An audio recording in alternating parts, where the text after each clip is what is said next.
नमस्कार,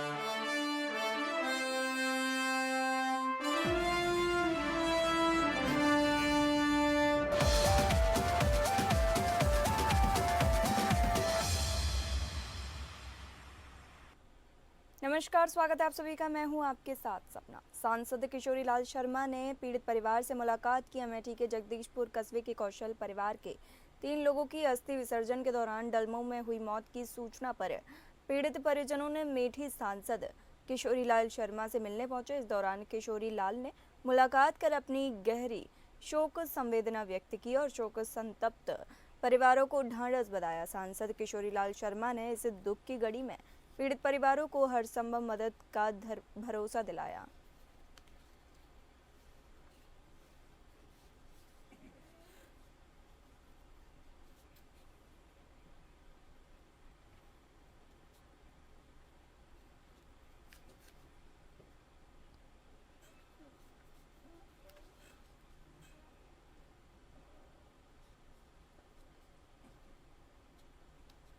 बीजेपी जिलाध्यक्ष और महिला नेता के आलिंगन वाले वीडियो के मामले में एक नया मोड़ आया है।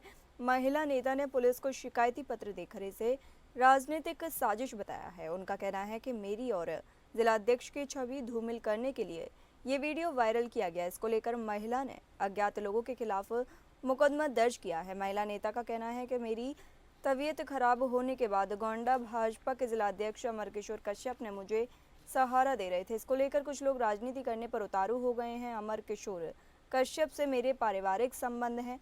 अगर जरूरत पड़ी तो महिला आयोग जाकर भी शिकायत करूंगी।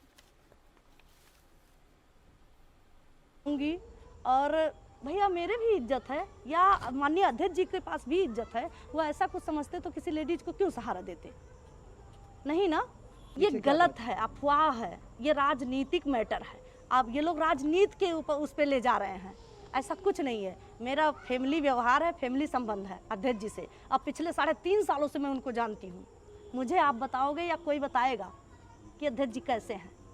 एक लोग का फोन आया था कि बहन आपके साथ क्या हुआ है, कैसे हुआ है, बताइए, हम आपका साथ देंगे। हमने कहा आप साथ देने वाले होते कौन हो जी? कुछ लोग फ़ोन कर रहे हैं, 1-2 लोग कह रहे हैं डरना मत, घबराना मत बहन, ऐसा मत होना। हमने कहा क्यों डरूंगी, क्यों घबराऊंगी? मैं बच्ची हूँ, मैं 2 बच्चे की माँ हूँ, मैं क्यों डरूंगी? मैं कार्य करता हूँ, ऐसी कोई घटना नहीं है। और अध्यक्ष जी को लेकर अगर बदनाम कर रहे हैं तो उनको मैं पिछले 3.5 सालों से जानती हूँ। उनके साथ मेरे मतलब पारिवारिक व्यवहार रहे हैं और उन पर मैं भरोसा करती हूँ, करती रहूँगी। अमर किशोर बम जी हैं, माननीय जिलाध्यक्ष जी। उसमें देखा कि उनको लोग परेशान कर रहे हैं, उनको राजनीतिक तौर से बात कर रहे हैं, उनको लोग गलत साबित करना चाह रहे हैं। उन लोगों के देखने का नज़रिया है ना, लेकिन वो लोग गलत नज़र से देख रहे हैं। ये हमारी भी इज्जत जा रही है, माननीय अध्यक्ष जी की भी इज्जत जा रही है। नहीं, कोई सच्चाई नहीं, बिल्कुल नहीं। मैं स्टाम्प पे लिख दूँ या जहाँ कहिए वहाँ कह दूँ, ऐसी कोई बात नहीं। ना अध्यक्ष जी ऐसे थे मेरे नज़र में, ना है ना रहेंगे। तो ये तो कोई भी कर सकता है, पति भी कर सकता है, भाई भी कर सकता है, बाप भी कर सकता है, कोई भी कर सकता है। ऐसा कोई भी साथ दे सकता है, कोई भी थाम सकता है। मेरा सर फट जाता भैया, मैं बीमार हो, मतलब कुछ तो मेरी तबीयत ठीक नहीं थी, लेकिन अगर मेरा सर फट जाता मेरे बच्चों का कौन होता? मेरी 2 बेटियां हैं, एक 8 महीने की है, एक पिछले 6 साल की है। बताइए, अब आप जवाब दीजिए। उत्तर प्रदेश के सिद्धार्थ नगर में 2 दिवसीय दौरे पर आए विशेष सचिव व्यावसायिक शिक्षा यूपी शासन अभिषेक सिंह, जो सिद्धार्थ नगर जनपद के नोडल के रूप में नामित हैं। इस दौरान जिले में गतिशील विभिन्न परियोजनाओं का स्थलीय निरीक्षण कर विभागीय जिम्मेदारों को गुणवत्तापूर्ण और समय से पूरा करने की हिदायत दी। विशेषकर जिले के गांवों में जल जीवन मिशन के तहत निर्माणाधीन ओवरहेड टैंक और जो पानी सप्लाई के लिए बिछाई जा रही पाइपलाइन की प्रगति की समीक्षा की। साथ ही गौशाला और जनपद में अंतर्राष्ट्रीय सीमा के समानांतर बन रहे Indo Nepal border development road का निरीक्षण किया। अपने दौरे के दूसरे दिन जनपद मुख्यालय के राजकीय औद्योगिक प्रशिक्षण का निरीक्षण किया। इस दौरान क्लासरूम में से लेकर अन्य व्यवस्थाओं की गहनता से पड़ताल की और जरूरी निर्देश दिए। Indo Nepal border development road में बरती गई लापरवाही के विषय में पूछे गए सवाल पर जांच करवाने की बात कही। निरीक्षण में नोडल प्रधानाचार्य सत्यदेव दुबे, अहमद परवेज, अरशद हुसैन, राकेश कुमार मौर्य, राजेश कुमार सिंह, मिस मैनेजर कौशल विकास संतोष कुमार मिश्रा, रविंद्र कुमार पांडे मौजूद रहे।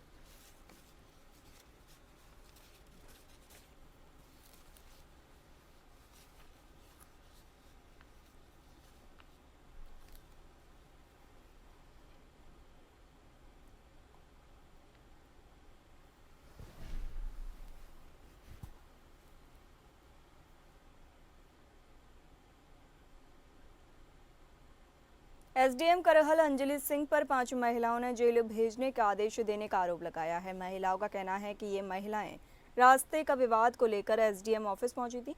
बहन एसडीएम ने उनको धमकाया और जेल भेजने के लिए बोला और उनकी शांति भंग में चालान कर दिया। सीडीएम ने पुलिस से कहा कि इन 5 महिलाओं को जेल भेज दो। महिलाओं को कोर्ट से एसडीएम ऑफिस लाया गया, जहां उनका चालान किया गया। महिलाओं को ऑफिस में बिठा लिया गया।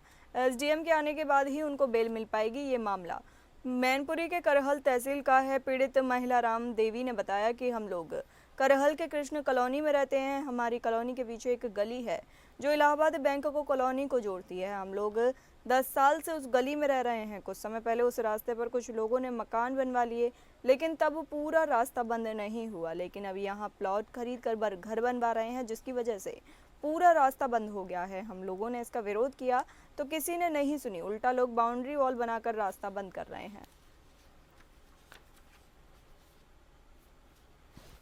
लाइट का कनेक्शन भी नहीं दे रहे। अगर अब ये बताओ, इतनी गर्मी में कोई ऐसे रह लेगा?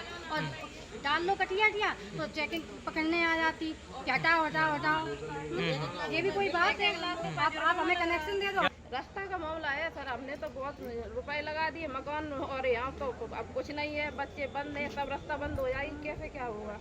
हम तो ये कह रहे हैं आज के सर जी से, यहाँ पर एसडीएम साहब से, कि हमारी कैसे भी हो, हम लोग आम आदमी का रास्ता है, बस खुलवा दो उतनी, बस मेरी कोई हमें नहीं, हमें कुछ न लड़ाई करने है, न हमें कोर्ट कचहरी जाना है। आप उस दिन आई थी, मैं थे नहीं उस दिन, मेरे पति की चोट आँख में लगी, ऑपरेशन हुआ था, मैं एडमिट करवाई थी अस्पताल में। अब हमको उस दिन पता नहीं है क्या बात बनी है, क्या नहीं हुई है। मैनपुरी शहर में स्टेशन रोड पर चौड़ीकरण को लेकर पेड़ काटे जा रहे थे। इस दौरान कई वर्षों पुराना पेड़ काट कर गिरा दिया गया, जिससे स्थानीय लोगों में आक्रोश है। जानकारी होने के बाद करणी सेना के जिला अध्यक्ष शंकर सिंह चौहान समर्थकों के साथ मौके पर पहुंचे। बीजेपी के कुछ युवा नेता भी आ गए, स्थानीय लोगों के साथ विरोध में शामिल हो गए। विरोध और जाम की सूचना पर एसडीएम अधिशासी अधिकारी पीडब्ल्यूडी धनुषधारी भी मौके पर पहुंचे। सभी ने जाम लगाया और लोगों को समझाने का प्रयास किया, मगर जाम लगाए लोग काम न रुकने तक मानने को तैयार नहीं थे। विरोध लगातार बढ़ता ही जा रहा था। आखिरकार अधिकारियों ने पीछे हटने का निर्णय लिया और जाम लगाए लोगों को आश्वासन दिया कि काम को रुकवा दिया गया है। एसडीएम ने उनकी मांग को उच्च अधिकारियों तक पहुंचाने का भरोसा दिलाया। पर जो भी वृक्ष लगे हुए हैं, ये इनका स्पष्ट कहना है मैनपुरी की शान है, वृक्ष हमारी जान है। तो ये युवा जो है, ये युवा शक्ति निकल के आई है। इनका कहना है कि यहाँ पर हमारे पूर्वजों को इन पेड़ों ने ऑक्सीजन दी है, हमें दे रहे हैं और हमारे बच्चों को भी ऑक्सीजन देंगे। विकास के नाम पे ये पेड़ों को नहीं करने दिया जाएगा। देखिए, एक डिवाइडर बनाने का एक चक्कर चल गया। बोला कि यहाँ से स्टेशन रोड को जाम से मुक्ति दिलानी है। जाम का मुख्य कारण यहाँ पे चलने वाले प्रतिष्ठान एवं मैरिजों में, जो कि मानकों के हिसाब से इनके पास पार्किंग नहीं है, उसके ऊपर तो कोई एक्शन इनसे लिया नहीं जा रहा। इनके ऊपर बेचारे जो हमारे पेड़ हैं, जिनसे हमको हरी भरी ग्रीनरी मिलती है, जो पथिक आते हैं उस पेड़ की छाया में खड़े थे। इवन प्रशासन स्वयं पेड़ की छाया में खड़ा, युवा हमारे यहाँ पे धूप में खड़ा है, प्रशासन छाया में खड़ा हो गया है। प्रशासन की तरफ से कोई आया? देखिए, प्रशासन की तरफ से कोतवाल साहब, सीओ साहब और एसडीएम साहब, ये लोग यहाँ पे आ चुके हैं और इनकी जो बात कहनी है, जो पीडब्ल्यूडी के एक्शन साहब की बात कहनी है कि जो पेड़ कट जाएंगे और उसके बदले में हम 10 पेड़ लगवा देंगे। तो मेरा कहना है, कल ही डीएफओ साहब ने यहाँ पर चल रहा पेड़ों के नाम पे भ्रष्टाचार। देश की सर्वोच्च अदालत ने भले ही तंबाकू उत्पादकों पर बैन लगा दिया हो, लेकिन फिर भी पान मसाला लोगों की पहली पसंद बना हुआ है। पान मसाले को लेकर तैयार करने के लिए कंपनियां कत्थे का उपयोग करती हैं और यह कत्था खैर की लकड़ी से निकाला जाता है। फिलहाल रामपुर के वन विभाग ने बड़ी कामयाबी हासिल करते हुए लगभग 140 कुंतल खैर की लकड़ी सहित वाहन को पकड़ा है। पकड़ी गई लकड़ी की कीमत अंतर्राष्ट्रीय बाजार में 12 लाख रुपए से अधिक की आंकी जा रही है। उत्तर प्रदेश के जनपद रामपुर में कई एकड़ में फैला पीपली वन मौजूद है, जहां पर बड़ी तादाद में खैर के पेड़ भी मौजूद हैं। इन पेड़ों के कटान को लेकर वन माफिया अक्सर सक्रिय नजर आते हैं। कभी कभी वर्दीधारियों और वन माफियाओं के बीच मुठभेड़ भी देखने को मिलती है। डीएफओ प्रणव जैन का भी स्पष्ट कहना है कि जो भी वन संपदा को नुकसान पहुंचाएगा, उसको किसी भी कीमत पर बख्शा नहीं जाएगा। जी, प्रयास तो यह है कि कई दिन से इंफॉर्मेशन के लिए हो रहा था इसका, तो मुझे से जो इंफॉर्मेशन मिली कि खैर की गाड़ी निकलेगी यहाँ से केला खेड़ा 4 मार्ग के लिए, तो मैंने अपनी टीम वहाँ पर लगा दी और उसके बाद जो है चेकिंग के दौरान गाड़ी जब चेक की तो उसमें खैर की लकड़ी पाई गई। इसमें तो अभी वैल्यूएशन तो निकलेगा, लेकिन कई लाख का तो है ही इसमें। अच्छा, लकड़ी तस्कर है, उनका कुछ अता पता भी? हाँ, उनके लिए कार्रवाई की जा रही है, नाम चिन्हित किए जा रहे हैं उनके, और चिन्हित होकर उनके ज्वाइन के खिलाफ कार्रवाई की जाएगी। पीलीभीत में बाघिन का सफलतापूर्वक रेस्क्यू किया गया। बता दें, पीलीभीत की पूरनपुर तहसील क्षेत्र में 2 किसानों की जान लेने वाली बाघिन को आखिरकार वन विभाग की टीम ने कड़ी मशक्कत के बाद पकड़ लिया। बाघिन के सफलतापूर्वक रेस्क्यू होने के बाद ग्रामीणों और वन विभाग की टीम ने राहत की सांस ली। सूत्रों के अनुसार पिछले कुछ दिनों से बाघिन इलाके में सक्रिय थी और उसने 2 किसानों पर हमला कर उनकी जान ले ली। इस घटना के बाद से इलाके में दहशत का माहौल था। वन विभाग ने तुरंत कार्रवाई करते हुए बाघिन को पकड़ने के लिए विशेष टीम गठित की। लगातार निगरानी, कैमरा ट्रैप और पिंजरे की मदद से आखिरकार बाघिन को सुरक्षित तरीके से पकड़ लिया गया। पूरनपुर तहसील के सहरा मऊ उत्तरी क्षेत्र में 2 किसानों की जान बाघिन ने ले ली। 5वें दिन रेस्क्यू टीम ने ट्रैकुलाइज करके बाघिन को पकड़ लिया। अब आगे की कार्रवाई की जा रही है। फिलहाल ग्रामीणों और वनकर्मियों ने राहत की सांस ली है।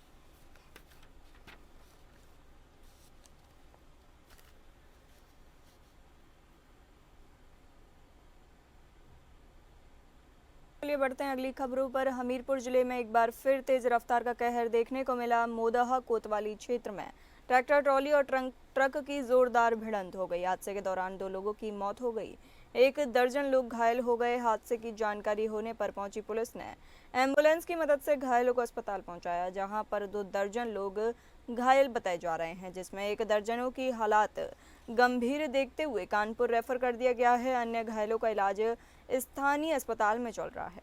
मुंडन कार्यक्रम से लौट रहे श्रद्धालुओं की मौत से परिजनों में कोहराम मचा हुआ है।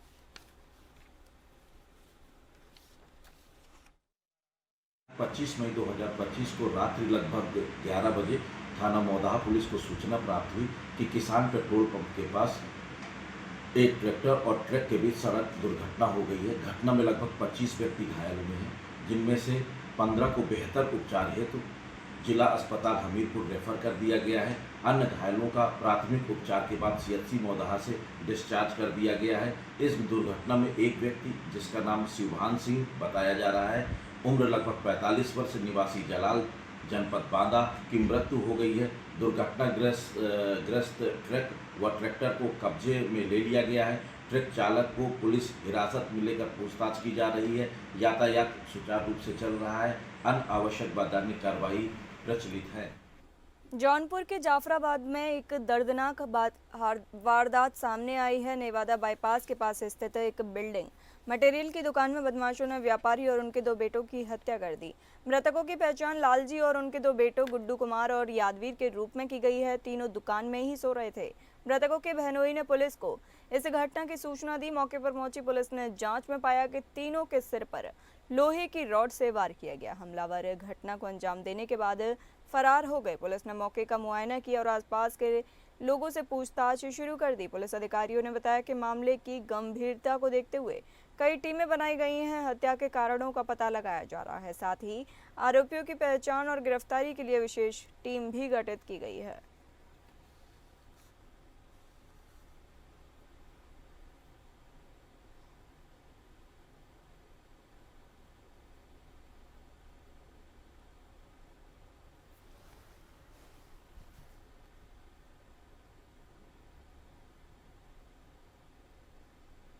उत्तर प्रदेश के गाजियाबाद में वांटेड अपराधी को पकड़ने गई पुलिस पर हमले का मामला सामने आया है। हमले के दौरान भीड़ ने पुलिस टीम पर पत्थरबाजी और गोलीबारी की। इस दौरान गोली लगने से एक कांस्टेबल घायल हो गया। उसे अस्पताल ले जाया गया। अस्पताल में डॉक्टरों ने उसे मृत घोषित कर दिया। जानकारी के अनुसार मसूरी थाने के नाहल गांव में वांछित कादिर को पकड़ने गई नोएडा और मसूरी पुलिस की टीम पर ग्रामीणों ने पथराव और फायरिंग कर दी। गौतम बुद्ध नगर के थाना फेज 3 में तैनात एक सिपाही सौरभ देजवाल को गोली लग गई। पुलिस टीम उसे यशोदा अस्पताल लेकर पहुंची। यह सिपाही को डॉक्टरों ने मृत घोषित कर दिया।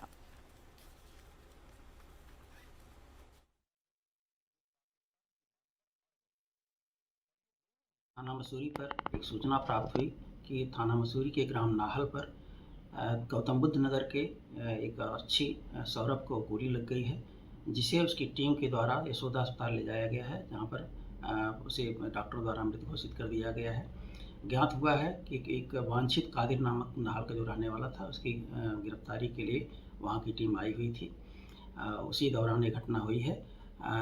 इसमें ऐसा थाना फेज़ 3 गौतम बुद्ध नगर के उप निरीक्षक सचिन द्वारा एक तहरीर प्रदान की गई थाना मसूरी पर। समुचित धाराओं में उसके अनुसार अभियोग पंजीकृत कर लिया गया है। अन्य वैधानिक कार्रवाई की जा रही है। ये सर यहाँ पकड़ने आए थे किसी मुलजिम को, वो उसको पकड़ लिया था और फिर पकड़ के उसको डाल गाड़ी में ले गए थे। आपस में कुछ बात हो गई, गोली वोली लग गई थी, तो उसके बाद में हम पता नहीं क्या हुआ था सर। सर गोली की हमारे सामने नहीं थी, हमारे जहाँ सामने नहीं थी गोली। रात को बदमाश को आए पकड़ना और उसे पकड़ लिया, उस पर जो पकड़ लिया गोली चला दी पुलिस वाले पे। ऐसा सुना आज मैंने तो 6-7 आदमी बता रहे इसके साथ। मसूरी का वो गांव नाहल जिसमें देर रात इतने बड़े जघन्य अपराध को घटना को जन्म दिया, मैं वही मौजूद हूँ। ये वही चौक है, हमारे ठीक पीछे वो बिल्डिंग है जिस बिल्डिंग में अपराधी छुपे होने की खबर थी। इसी मकान से पुलिस लूट में वांछित अपराधियों को पकड़ने आई थी। इसी रास्ते से पुलिस लेके उस अपराधी को जा रही थी, लेकिन अचानक ऐसा क्या हुआ जो पुलिस पार्टी के ऊपर हमला हो जाता है, पत्थर मारे जाते हैं, यहाँ तक कि गोलियां भी चली और उसी में पुलिस का एक सिपाही शहीद हो जाता है। यही वो घटना स्थल है। मैं आपको अपने कैमरामैन से कहूँगा कि जरा थोड़ा लंबा करके दिखाएं कि ये वही जगह है और ये वही मार्केट है जो इस समय बिल्कुल सुनसान है और इस समय जो रास्ते खामोश हैं, यही रात के समय इन्हीं रास्तों से पुलिस और बदमाशों के बीच में जो निकले थे और यही मुठभेड़ हुई थी, जिसमें नोएडा में तैनात एक सिपाही की गोली लगने के कारण मृत्यु हो जाती है, वो शहीद हो जाते हैं। लेकिन अभी तक उन बाकी अपराधियों का पता नहीं लग पाया है कि वो कहाँ हैं। हालांकि पुलिस ने ये दावा जरूर किया है कि एक जो मुख्य अपराधी है उसको पकड़ लिया गया। एपीएन न्यूज के लिए मैं गाजियाबाद से राजीव मिश्रा। पीलीभीत के पूरनपुर में बीती रात मोहल्ला साहूकारा बोर्ड नंबर 13 में अचानक गोलियों की गूंज सुनकर मोहल्ले के लोग दहशत में आ गए। जब मोहल्ले के लोग घरों से बाहर निकले तो देखा कि कार के शीशे टूटे हुए थे और दीवारों पर गोलियों के निशान देखे। गोलियों की आवाज सुनकर गली में भारी भीड़ इकट्ठा हो गई। इसके बाद इसकी सूचना 112 पर दी गई। डायल 112 आने के बाद कोतवाली पुलिस भी मौके पर आ गई। एसआई नितिन शर्मा भारी पुलिस बल के साथ मौके पर पहुंचे और घटना स्थल का निरीक्षण किया। ये गोली चलाई है, गोली चलाने तो गाड़ी को नुकसान हुआ, दीवार में गोली लगी, काट वो बच्चे थे नहीं, दा तो बहुत बड़ा भी नुकसान था इसमें। ऐसे समझ में उनसे बोले मना करा तो वो लोग गोली सीधी तमंचे सीधे कर रहे थे। अच्छा, कोई जानकारी लग पाई वो लोग कौन है, कहाँ के रहने वाले हैं? कुछ नहीं पता चल पाया, मंगल लोकल के रहने वाले हैं जी, इतनी पास ही थे। और कौन सी जगह का मामला जहाँ पे ये घटना हुई है? ये मोहल्ला साहूकारा वार्ड नंबर 13। रामपुर में कैंटन ने बाइक सवार को टक्कर मार दी। बता दें जनपद रामपुर के शाहबाद के देव बंदर गांव के रहने वाले 30 वर्षीय नन्हे अपने ससुराल आए थे और वहां से वापस बाइक से अपने घर जा रहे थे कि थाना फैजगंज बेहटा क्षेत्र के सेंडोला गांव के निकट कैंटन ने बाइक सवार को टक्कर मार दी, जिससे वो गंभीर रूप से घायल हो गए। तो पुलिस ने एम्बुलेंस की मदद से जिला अस्पताल में भर्ती कराया। इलाज के दौरान नन्हे की मौत हो गई। पुलिस ने उनके शव को कब्जे में लेकर पोस्टमार्टम को भेजा। वहीं पुलिस ने कैंटर को पकड़ लिया है।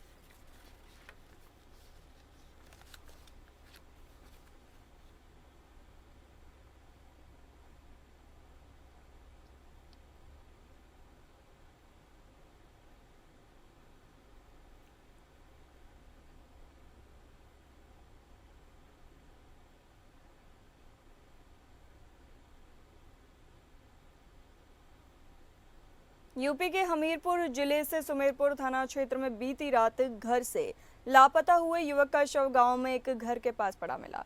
परिजन हत्या के निशानदेही आशंका जता रहे हैं। बताया जा रहा है कि युवक के शरीर पर कई जगह चोट के निशान हैं। पुलिस ने मृतक के शव को कब्जे में लेकर पोस्टमार्टम के लिए भेज दिया है। हत्या के कारणों का अभी तक कोई पता नहीं चल पाया है।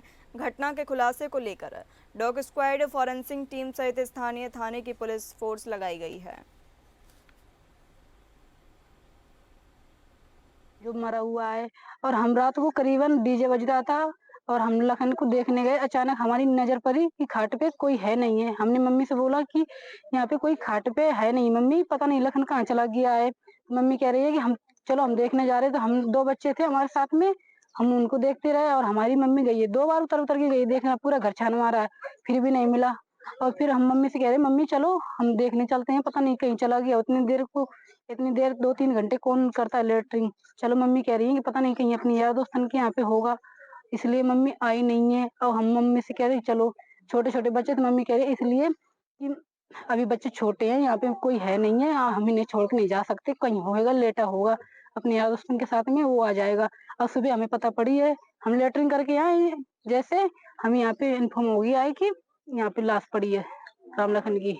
उसके हाथ में बोतल और वो बोतल पकड़ा के रखा है, ऐसे यहाँ पे हमें मिला। यहाँ पे महोबा में मंदिर में युवक की निर्मम हत्या कर दी गई। बता दें बुंदेलखंड के महोबा जिले में दर्शन करने मंदिर पहुंचे युवक की अज्ञात युवक युवतियों द्वारा लाठी से पीट कर निर्मम हत्या कर दी गई। हमलावर घटना को अंजाम देने के बाद मौके से फरार हो गए। दिन दहाड़े हुई इस सनसनीखेज वारदात से इलाके में हड़कंप मच गया। घटना की सूचना मिलते ही एएसपी, सीओ सहित थाना पुलिस मौके पर पहुंचकर मामले की जांच पड़ताल में जुटे हुए हैं। पुलिस ने मृतक के शव को कब्जे में लेकर अग्रिम कार्यवाही शुरू कर दी है। थाना क्षेत्र के अंतर्गत सिंघनपुर बघारी गांव में एक युवक की हत्या की सूचना प्राप्त हुई। प्राप्त सूचना पर तत्काल स्थानीय पुलिस, फील्ड यूनिट और सभी वरिष्ठ अधिकारियों द्वारा घटनास्थल का निरीक्षण किया गया है। घटनास्थल से मृतक के पास एक बाइक भी बरामद हुई है। इसके अतिरिक्त कुछ और क्लू मिले हैं जिन्हें पुष्ट किया जा रहा है। युवक की पहचान कराए जाने का प्रयास किया जा रहा है। जैसे ही परिजनों से संपर्क होता है, सुसंगत धाराओं में अभियोग पंजीकृत किया जाएगा। क्षेत्राधिकारी नगर के नेतृत्व में और एसओजी के सहयोग से 3 टीमों का गठन किया गया है। शीघ्र ही घटना का सफल अनावरण किया जाएगा। फिलहाल इस बुलेटिन में इतना ही। नमस्कार।